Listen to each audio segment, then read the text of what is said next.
Квест татарча эзләү дип тәрҗемә ителә. Команда язма ала. Шифрланган беренче заданиедә икенче объект исеме языла.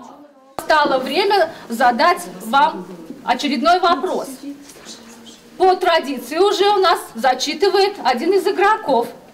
Әлеге жанрлы уенда алга бару өчен шәһәрнең 4нче мәктәбе укучыларына предметны билгеләүче хәбәр булган задание бирелде. Биредә исә ул предмет музей экспонаты. В печи стоит закрытой крышкой, огонь ласкает твердый бок. Печь освещает пламя вспышкой, щи варит в печке. На время каникул у нас запланировано несколько мероприятий. Одно из мероприятий называется «Квест». Это у нас первый опыт. Это вызвало большой интерес, оживление и соревновательный момент. Укучылар тәкъдим ителгән биремне башкару өчен башларын эшләтергә, үзләренең барлык белем һәм осталыкларын эшкә җигәргә ашыктылар.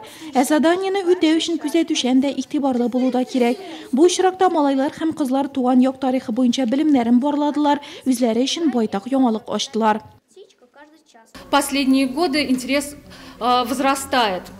Они с удовольствием слушают рассказы экскурсовода о истории родного края, интересуются, как, откуда пошло название города Нурлат, зарождение города.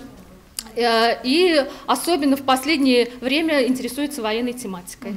Уен тәмам, уенчылар бер пункттан икенчесен уздылар һәм соңгы язманы алдылар. Бик кызык булды. Мин үзем шәһәрдә тарихым беләсем килде. Бу шул сиңа гади экскурсия гына түгел, квест уен, күзәтүчәнлекне, белемне арттыра торган уен.